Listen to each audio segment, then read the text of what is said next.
Good morning. My name is Joe Bandel, and I am the last Rosicrucian. Today we're going to continue our story, the history uh, that involves both the hiding of organic Gnosticism, if you will, and the emergence of what's come to be known as Satanism. Uh, Two very different things. Satanism growing out of a hatred of the church, while still retaining some of the characteristics that it shared with organic Gnosticism. So it's a tricky subject the way. But let's take a look here, and I'm going to be reading some of this because it says it pretty good. It kind of tells it like it is. I'll interject a little bit as we go along. Satan in the history of human evolution was the original philosopher, uh, the devil, the hero, and everything else. He was the father of the sciences, the torch that shone down into the most secret depths of human life, the despairing brooder that always had to draw his circle anew after it had been destroyed by stupidity.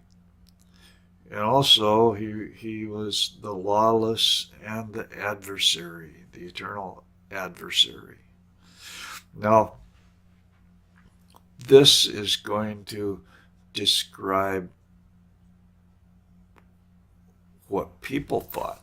And one of the things we've got to remember is there's two kinds of people. We have the original, not the original, we have educated people uh, that were the nobility, pretty much. They had access to philosophical concepts and ideas, some of the sciences, and we had the common people.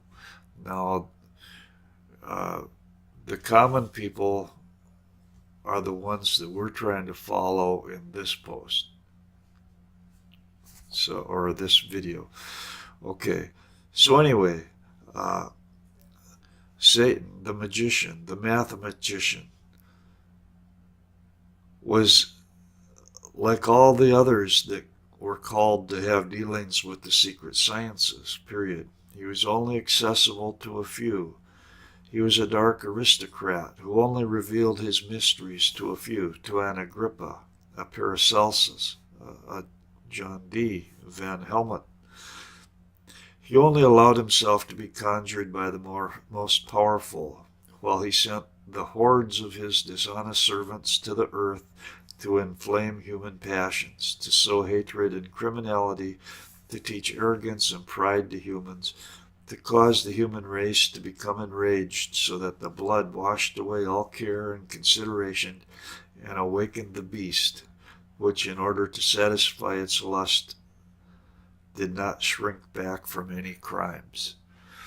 Now you can see that this is uh, a disturbing element, and this is a satanic element here that's dealing with uh,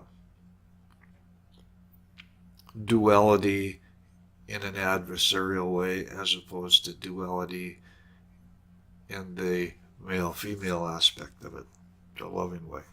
This is the distinction we're trying to follow. And in the realm of the satanic, only one principle was valid, which was the reversal of all values which were sanctified by law. I can't help but think of today's world, today's modern world, in which it seems like there's a reversal of values again. And I suppose maybe every generation is going to have this reversal of values. Uh, but when you have people starting to say that black is white, and, the sky is up or down, and this, you know what I mean? Uh, it calls for a little soul searching. Now, it said the certain servants of Satan came to earth, and he, Lucifer, the bringer of light, practiced the black arts in locked laboratories together with the magicians. So we're talking about magic. So Satanism and Satan is associated with magic in a bad way. Uh, and through magic, the servants of Satan made themselves the masters of the earth. Now, here's where it's interesting because it's getting into the common person, the collective. It wasn't difficult. The people had remained entirely pagan in their hearts, but the people were also desperate, desperate to the point of madness. They hated Christianity and they hated the crucified one, the liar who promised salvation and provided only torment. You have to think about what these people were experiencing in their lives. But above all, the people hated the church, the faithless, treacherous, licentious, and malicious church, which with insatiable avarice extorted the last penny from the peasant and the last piece of land from the noble by means of excommunication, interdict, and bans. The church was filled with educated people, the rational atheists who had no spirituality at all and were using it to get rich.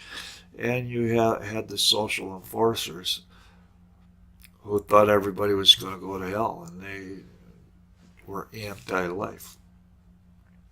The common people, they despised the bishops who in their quarreling accused each other of adultery, warmongering, and perjury. The synods of Tours and Agde attempted in vain to institute taxation against the measureless drunkenness of the clerics, or to at least restrict it to the extent that the priests would not be seen falling over drunk at high mass. That's how bad it was. Since the 10th century, bishops were made to swear before their consecration that they had abstained from the following pleasures, which were especially widespread at the time: copulation with a man, homosexuality, or a dedicated servant of God. That could involve other priests or nuns. With the Franciscan nun, there you go, we got the nuns. With quadrupeds, animals, the woman of another man, or the wife of another man.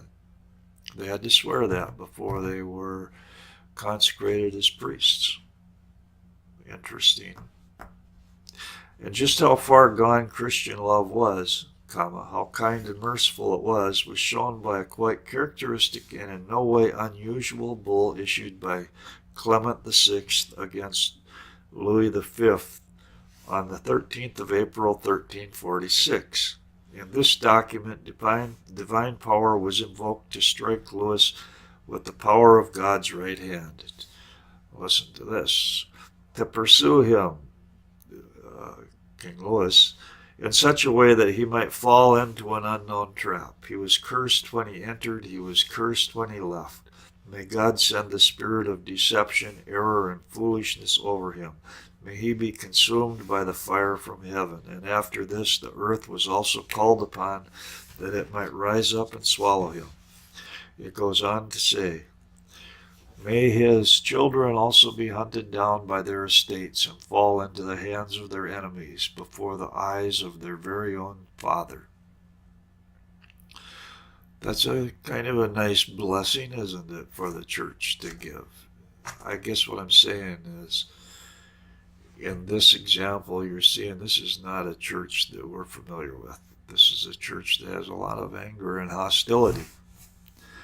In this age of repeated prohibitions against priests visiting drinking establishments and appearing before the altar drunk, carrying on with unnatural forms of fornication, in this time when, as the preamble to the church council says, sacrilege is piled up over our heads, our crimes are stacked to heaven, whoremongering and adultery, godlessness and murder wash over us, and kinsmen kill each other. In this time it was not all that hard for the servants of the devil to renounce everything divine and holy, to sully it, and to mock its impotence in the most perverse orgies. It is easily understood why the people were not able to separate the person from the object, and that they took every opportunity to attack the sacraments and to desecrate the church with filth and fornication. The common people, hated Christianity. It was only through the idea of hell and its torments that they were restrained at all. Pitch, snow, night, worms, whips, chains, sores full of pus, a sense of shame, horror. This is what every person who is not a Christian could expect in the place of eternal punishment. It was a deep, terrible valley stinking with sulfur, where the devils played catch with souls and efficiently used thumbscrews, Spanish boots, wheel, and the rack. The entire forlorn and indescribably filthy conception of hell was the only means by which the church suppressed the people in the Middle Ages. The sermons revolved almost exclusively around the devil and the punishments of hell. The priests supported their degraded and filthy fantasies with the help of the Old and New Testaments. The nightly gatherings of the heretics and their dark masses gave the sermons a material background, while the Jews and the Arabs popularized their magical arts, taught the preparation of ointments and philters. At the same time, the gypsies were spreading poisonous solanacine throughout Europe. The people became intoxicated with this substance, excuse me, which caused an epidemic of mental illness amidst extremely strange phenomena. All this unbalanced the weak minds of the peasants, and their hysterical imaginations were richly nourished. The smallest facts grew into monstrosities, the quietest murmur became a grand spectacle, and the will-o'-the-wisp radiated like the sun. People were going nuts. But even after all of the additional ingredients and monstrous exaggerations have been left out, the facts remain sufficient to fascinate the psychologist and artist intensely, and it is only for these people that I am sketching the impressions I have gained from the mass of source material available. So what that's saying is Satanism was nuts. Satanism was a over-exaggeration of craziness that was a reaction and rebellion against the church itself. And that's the distinction between it and what I call organic Gnosticism, which is more pure and carried down from the goddess religions, Zoroastrianism and alchemy and so on. Well, I'm running out of time here. If you like this video, please share it with others. Check my website at thelastrosicrucian.is, and if possible, send a small donation to help. There's a link on my webpage where you can donate. I appreciate your time. Comments are always welcome. Thank you. Bye.